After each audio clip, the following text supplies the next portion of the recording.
തെരഞ്ഞെടുപ്പിനോടനുബന്ധിച്ചുള്ള പ്രചരണ പരിപാടിയുടെ അവസാന ദിവസമാണ് നാളെ. അപ്പോൾ NDAയുടെ ഒരു മുന്നേറ്റത്തെക്കുറിച്ച് എന്താണ് പറയാനുള്ളത്? ഏതാനും മണിക്കൂറുകൾ മാത്രമേ ഇനിയും പ്രചരണത്തിനായിട്ടുള്ളൂ. ഞാൻ കഴിഞ്ഞ കുറേ ദിവസങ്ങളായി കേരളത്തിൻ്റെ പാറശാല മുതൽ അങ്ങ് മഞ്ചേശ്വരം വരെയുള്ള പല പ്രധാനപ്പെട്ട നിയോജക മണ്ഡലങ്ങളിലും, അതായത് BJP ക്ലാസ് മണ്ഡലങ്ങളായി കരുതിയിരിക്കുന്ന മണ്ഡലങ്ങളിലൊക്കെ പ്രചരണവുമായി ബന്ധപ്പെട്ട് കടന്നു പോവുകയുണ്ടായി. അവിടെ നിന്നൊക്കെ എനിക്ക് മനസ്സിലാക്കാൻ കഴിഞ്ഞത് മുൻകാലങ്ങളെ അപേക്ഷിച്ച് ഇരു മുന്നണികൾക്കുമെതിരെ ഒരു വലിയ ജനവികാരം ഈ തെരഞ്ഞെടുപ്പിൽ പ്രകടമാണ്. ഒരു സംശയവും വേണ്ട, ഭാരതീയ ജനതാ പാർട്ടി നേതൃത്വം കൊടുക്കുന്ന ദേശീയ ജനാധിപത്യ സഖ്യം ഈ തെരഞ്ഞെടുപ്പിൽ ഒരു വലിയ മുന്നേറ്റം തന്നെ നടക്കും. രണ്ടക്കത്തിൽ കവിഞ്ഞ MLAമാർ ഭാരതീയ ജനതാ പാർട്ടിക്കുണ്ടാവും എന്നുള്ള കാര്യത്തിൽ ഞങ്ങൾക്ക് 100% ആത്മവിശ്വാസമുണ്ട്. തിരുവനന്തപുരം ജില്ലയിലാണെങ്കിലും അങ്ങനെ അങ്ങോട്ട് പത്തനംതിട്ട, കോട്ടയം ഉൾപ്പെടെ തൃശ്ശൂർ, പാലക്കാട്, കാസർഗോഡ് ഉൾപ്പെടെയുള്ള കേരളത്തിലെ പ്രധാനപ്പെട്ട ജില്ലകളിലെല്ലാം ഈ മാറ്റം വളരെ പ്രകടമാണ്. ഞാനിപ്പോൾ വരുന്നത് കഴക്കൂട്ടം നിയോജക മണ്ഡലത്തിലെ സ്ഥാനാർത്ഥിയുടെ പര്യടനവുമായി ബന്ധപ്പെട്ടുകൊണ്ട്. കഴക്കൂട്ടത്തൊക്കെ വലിയ മാറ്റമാണ്. അവിടുത്തെ ഞങ്ങൾക്ക് മനസ്സിലാക്കിയത് കഴക്കൂട്ടത്തെ BJPയുടെ സ്ഥാനാർത്ഥി V. മുരളീധരൻ്റെ വിജയം ഉറപ്പാക്കി എന്ന് തന്നെയാണ് പ്രചരണങ്ങളിൽ നിന്ന് വളരെ വ്യക്തമാവുന്നത്. അപ്പോൾ ഈ തെരഞ്ഞെടുപ്പിൽ അവസാന ലാപ്പിലേക്ക് വന്നപ്പോൾ ഒരു വലിയ തെരഞ്ഞെടുപ്പ് വിഷയമായി FCRA വിദേശ സംഭാവന നിയന്ത്രണ ബില്ലുമായി ബന്ധപ്പെട്ടുകൊണ്ട് ഒരു വലിയ വിവാദം സൃഷ്ടിച്ചിരിക്കുകയാണ് ഇടതുപക്ഷ മുന്നണിയും വലതുപക്ഷ മുന്നണിയും. ഇതിൻ്റെ യഥാർത്ഥ വസ്തുത എന്തെന്ന് കേരളത്തിലെ ജനങ്ങൾ മനസ്സിലാക്കും എന്നുള്ള കാര്യത്തിൽ സംശയമില്ല.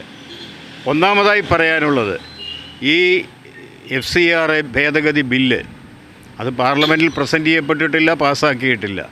അത് ചർച്ചയ്ക്ക് വിഷയമാക്കി എന്ന് മാത്രമേ ഉള്ളൂ. ആ ബില്ല് ഏതെങ്കിലും ഒരു മതവിഭാഗത്തിനെതിരാണ്, ന്യൂനപക്ഷങ്ങൾക്കെതിരാണ് എന്ന് വലിയ പ്രചരണമാണ് ഈ നടക്കുന്നത്. വിദേശ സംഭാവന സ്വീകരിക്കുന്നത് ന്യൂനപക്ഷ സമുദായങ്ങളുമായി ബന്ധപ്പെട്ട സംഘടനകൾ മാത്രമല്ല, എല്ലാ മതവിഭാഗവുമായി ബന്ധപ്പെട്ടുകൊണ്ടുള്ള NGOs ഉൾപ്പെടെയുള്ളവരെല്ലാം വിദേശ സംഭാവന സ്വീകരിക്കുന്നുണ്ട്. അപ്പോൾ പ്രത്യേകിച്ച് ഈ തെരഞ്ഞെടുപ്പിൽ വോട്ടർമാരെ തെറ്റിദ്ധരിപ്പിക്കുന്നതിന് വേണ്ടി അഭിവന്യരായ ചില മതമേലധ്യക്ഷന്മാർ ഉൾപ്പെടെ തെറ്റിദ്ധരിക്കപ്പെട്ടുകൊണ്ട് ചില പ്രസ്താവനകൾ നടത്തുന്നുണ്ട്. ഇത് വസ്തുതകൾ പരിശോധിച്ചാൽ FCRA ബില്ല്, വിദേശ സംഭാവന നിയന്ത്രണ ഭേദഗതി ബില്ല്, നമുക്കറിയാം നമ്മുടെ രാജ്യത്തിൻ്റെ സുരക്ഷ എന്ന് പറയുന്നത് ഏറ്റവും പ്രധാനപ്പെട്ട ഒരു കാര്യമാണ്. രാജ്യത്തിൻ്റെ സുരക്ഷയുമായി ബന്ധപ്പെട്ടുകൊണ്ട് വിദേശങ്ങളിൽ നിന്നും നമ്മുടെ രാജ്യത്തിൻ്റെ ഐക്യവും അഖണ്ഡതയും തകർക്കുന്നതിന് വേണ്ടി ബോധപൂർവമായ ശ്രമം ചില കേന്ദ്രങ്ങളിൽ നിന്നുണ്ടാവുന്നുണ്ട്. ചില സംഘടനകൾക്ക് ഈ രാജ്യത്തെ ഐക്യം തകർക്കുന്നതിന് വേണ്ടി, അഖണ്ഡത തകർക്കുന്നതിന് വേണ്ടിയൊക്കെ ഫണ്ട് ലഭ്യമാവുന്ന സാഹചര്യം നമ്മുടെ നാട്ടിലുണ്ട്, നമ്മുടെ രാജ്യത്തുണ്ട്. അതിനൊരു നിയന്ത്രണം വേണം. ഇതാർക്കുമെതിരെയല്ല. നമ്മുടെ രാജ്യത്തെ ജനങ്ങളെ ഒന്നായി കണ്ടുകൊണ്ട് ജനങ്ങളുടെ മുഴുവൻ സംരക്ഷണം ഏറ്റെടുത്തുകൊണ്ട് ഗവൺമെൻറ് ഇത്തരം കാര്യങ്ങളൊക്കെ മുന്നോട്ട് വന്നിരിക്കുന്നത്. അപ്പോൾ ഈ തെരഞ്ഞെടുപ്പിൽ ഇത് വിഷയമാക്കേണ്ട ഒരു കാര്യമേ അല്ല. അത് തെറ്റിദ്ധരിക്കപ്പെട്ടിട്ടുണ്ട് പല ആളുകളൊക്കെ. ചില ആശങ്കകളൊക്കെ ഇതിനകത്തുണ്ട് എന്നൊരു വസ്തുതയാണ്. കേന്ദ്ര ന്യൂനപക്ഷ മന്ത്രി കിരൺ റിജിജു ഇതുമായി ബന്ധപ്പെട്ടുകൊണ്ട് കേരളത്തിൽ വന്ന് കേരളത്തിലെ മതമേലധ്യക്ഷന്മാരുമായിട്ടൊക്കെ ചർച്ച നടത്തി അവരുടെ ആശങ്കകൾ, സംശയങ്ങളൊക്കെ ദൂരീകരിക്കുന്നതിന് വേണ്ടി ഉള്ള ശ്രമങ്ങൾ നടത്തിയിരുന്നു. ഞാൻ ഉൾപ്പെടുന്ന സമുദായത്തിന് ഒട്ടനവധി FCRA അക്കൗണ്ടുകളുണ്ട്. അതൊക്കെ പ്രോപ്പറായി കൊടുക്കുന്നത് കൊണ്ട് അതിനൊന്നും വലിയ പ്രശ്നങ്ങൾ ഇതുവരെ ഉണ്ടായിട്ടില്ല. വിദേശ സംഭാവന സ്വീകരിക്കുന്നത്, അതുമായി ബന്ധപ്പെട്ടുകൊണ്ട് പ്രത്യേകിച്ച് ക്രൈസ്തവ സംഘടനകൾ സ്വീകരിക്കുന്നത് അതുമായി ബന്ധപ്പെട്ടുകൊണ്ടുള്ള ക്ഷേമ പ്രവർത്തനങ്ങൾക്കാണ്, സാമൂഹിക സേവന പ്രവർത്തനങ്ങൾക്ക് വേണ്ടിയാണ്. പാവപ്പെട്ട വീടില്ലാത്തവർക്ക് വീട് വെച്ച് കൊടുക്കുക, വിദ്യാഭ്യാസം ചെയ്യുന്നതിന് കഴിവില്ലാത്ത വിദ്യാർത്ഥികളെ വിദ്യാഭ്യാസം നടത്തുന്നതിനുള്ള ക്രമീകരണം ഉണ്ടാക്കി കൊടുക്കുക ഉൾപ്പെടെയുള്ള ക്ഷേമ പ്രവർത്തനങ്ങൾക്ക് വേണ്ടിയാണ് ഈ പണം വിനിയോഗിക്കുന്നത് എന്ന് പരിശോധിച്ചാൽ മനസ്സിലാക്കും. അത്തരം നല്ല രീതിയിൽ പ്രവർത്തിക്കുന്ന സംഘടനകൾക്ക് ഇതുകൊണ്ട് യാതൊരു ബുദ്ധിമുട്ടും ഉണ്ടാവുകയില്ല. ഈ തെരഞ്ഞെടുപ്പിൽ ഇത് ചർച്ചയ്ക്ക് വിഷയമാക്കേണ്ട ഒരു സാഹചര്യവും ഇല്ലായിരുന്നു. പക്ഷേ ബോധപൂർവം ന്യൂനപക്ഷങ്ങളുടെ ആശങ്ക വർദ്ധിപ്പിക്കുന്നതിന് വേണ്ടി 10 വോട്ടിന് വേണ്ടി ദേശീയ ജനാധിപത്യ സഖ്യം, അതായത് കേന്ദ്ര ഗവൺമെൻറ് ന്യൂനപക്ഷങ്ങൾക്കെതിരാണ് എന്നൊരു പ്രചരണമുണ്ടാക്കുന്നതിന് വേണ്ടി, ഒരു പുകമറ സൃഷ്ടിക്കുന്നതിന് വേണ്ടി ഇന്നിപ്പോൾ ഞാനിങ്ങോട്ട് കടന്നു വന്നപ്പോൾ മൈക്ക് അനൗൺസ്മെൻ്റ് ഒക്കെ കേൾക്കുകയുണ്ടായി.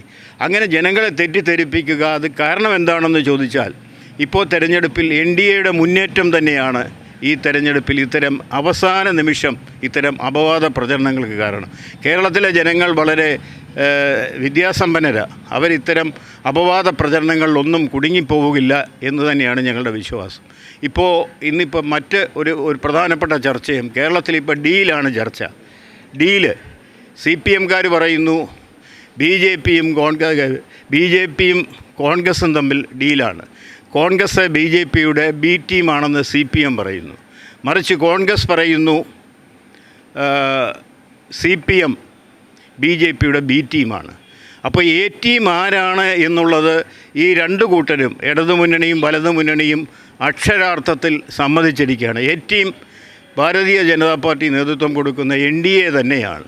ഈ തെരഞ്ഞെടുപ്പിലുണ്ടാകുന്ന വലിയ ഒരു മാറ്റം, കേരളത്തിലെ ജനങ്ങൾ ആഗ്രഹിക്കുന്ന രീതിയിലൊരു മാറ്റം ഈ തെരഞ്ഞെടുപ്പിൽ ഉണ്ടാവും എന്നുള്ള കാര്യത്തിൽ യാതൊരു സംശയവുമില്ല. അതിൽ വിറളിപൂണ്ട ഈ ഇടത് വലത് നേതൃത്വം ഇന്ന് പല നിയോജക മണ്ഡലങ്ങളിലും ഈ അവിഹിത സഖ്യം ഇപ്പോൾ തന്നെ നിലവിൽ വന്നിട്ടുണ്ട്. കോൺഗ്രസും BJPയും സംയുക്തമായി BJP സ്ഥാനാർത്ഥിയെ എതിർക്കുന്ന ഒരു സാഹചര്യം ഞങ്ങൾക്ക് പല നിയോജക മണ്ഡലങ്ങളിലും കാണാനിടയായി. ഈ തിരുവനന്തപുരം ജില്ലയിലും അതൊക്കെ വളരെ പ്രകടമാണ്. ദേശീയ ജനാധിപത്യ സഖ്യത്തിന് BJP സ്ഥാനാർത്ഥികൾക്ക് വലിയ സാധ്യത കൽപ്പിക്കുന്ന നിയോജക മണ്ഡലങ്ങളിലൊക്കെ ഈ അവിശുദ്ധമായ ഈ കൂട്ടുകെട്ട് എന്ന് പറയുമ്പോൾ കേരളത്തിൽ അങ്ങോട്ടും ഇങ്ങോട്ടും പുലഭ്യം പറയുന്ന ഈ CPMും കോൺഗ്രസും, പാലക്കാട് വാളയാർ ചെക്ക് പോസ്റ്റ് കഴിഞ്ഞാൽ ഈ CPMൻ്റെ ചുവന്ന കൊടിയും കോൺഗ്രസിൻ്റെ ദ്വിവർണ്ണ പതാകയും ഒന്നിച്ചു കൂട്ടിക്കെട്ടി ഒരൊറ്റ മുന്നണിയായിട്ടാണ് മത്സരിക്കുന്നത്. കേരളത്തിൽ തൻ്റെ ഇടമുണ്ടെങ്കിൽ ഈ രണ്ട് കക്ഷികളും CPMും കോൺഗ്രസും ഒന്നിച്ച് ഈ ദേശീയ ജനാധിപത്യ സഖ്യത്തെ എതിർക്കാനുള്ള ഒരു ആർജവം നിങ്ങൾ കാണിക്കണം എന്നാണ് എനിക്ക് ഇത് അവരോട് രണ്ട് കൂട്ടരോടും അഭ്യർത്ഥിക്കാനുള്ളത്. എന്തൊക്കെയായിരുന്നാലും കേരളത്തെ സംബന്ധിച്ചിടത്തോളം ദേശീയ ജനാധിപത്യ സഖ്യം ഞാൻ ആദ്യം പറഞ്ഞതുപോലെ ഒരു വലിയ മുന്നേറ്റം ഈ തെരഞ്ഞെടുപ്പിൽ ഉണ്ടാവും. ചരിത്രത്തിൽ ഇന്ന് വരെ ഉണ്ടാവാത്ത ഒരു മുന്നേറ്റം ഉണ്ടാവും. സമസ്ത മേഖലയിലെയും എല്ലാ വിഭാഗം ജനങ്ങളുടെയും കേരളത്തിൻ്റെ ഒരു പൊതുസമൂഹത്തിൻ്റെ മുഴുവൻ പിന്തുണ, കേരളത്തിനെ ഒരു വികസിത കേരളം യാഥാർത്ഥ്യമാക്കാൻ ഈ ഇടതുമുന്നണിക്കും വലതുമുന്നണിക്കും കഴിയില്ല എന്നുള്ളത് കേരളപ്പിറവിക്ക് ശേഷം മാറി ഭരിച്ച ഇവരുടെ ഭരണങ്ങൾ കൊണ്ട് വ്യക്തമാണ്. അതുകൊണ്ട് തീർച്ചയായും ഈ സംസ്ഥാനത്തിൻ്റെ വികസനം 2014 മുതൽ നരേന്ദ്രമോദി ഇന്ത്യയിൽ കാട്ടിത്തന്ന ആ ഒരു വികസന വിപ്ലവം, അഴിമതിരഹിതമായ വികസനം ഈ രാജ്യത്തെ നടപ്പിലാക്കണമെങ്കിൽ തീർച്ചയായും കേരളത്തിൽ കേന്ദ്ര ഗവൺമെൻറ്റിനോട് സഹകരിക്കുന്ന ഒരു ഗവൺമെൻറ്, അത് NDAയുടെ നേതൃത്വത്തിലുള്ള ഒരു ഡബിൾ എൻജിൻ സർക്കാർ കേരളത്തിലുണ്ടായാൽ തീർച്ചയായും കേരളത്തിൻ്റെ മുഖച്ഛായ മാറും. ഞങ്ങൾ കരുതുന്നു ഈ തെരഞ്ഞെടുപ്പിൽ ഈ കേരളത്തിലെ പ്രബുദ്ധരായ വോട്ടർമാർ അതനുസരിച്ച് ദേശീയ ജനാധിപത്യ സഖ്യത്തിനെ വിജയിപ്പിക്കുന്നതിന് വേണ്ടിയുള്ള അവരുടെ സമ്മതിദാനാവകാശം വിനിയോഗിക്കും എന്ന് ഞങ്ങൾ പൂർണ്ണമായും പ്രതീക്ഷിക്കുന്നു. ഞങ്ങൾക്ക് ജനങ്ങളിൽ പൂർണ്ണമായ വിശ്വാസമുണ്ട്. ജനങ്ങളൊരു മാറ്റം ആഗ്രഹിക്കുന്നു.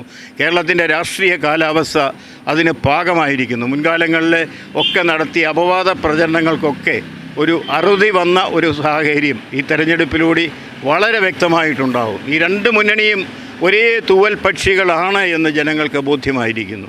അതുകൊണ്ട് വലിയ പ്രാധാന്യമുള്ളൊരു തെരഞ്ഞെടുപ്പാണ്. കേരളപ്പിറവിക്ക് ശേഷം കേരളത്തിൻ്റെ ഭാവി നിർണ്ണയിക്കുന്ന വിധി നിർണായകമായി ഈ തെരഞ്ഞെടുപ്പിൽ തീർച്ചയായും ജനങ്ങൾ വിധി എഴുതും.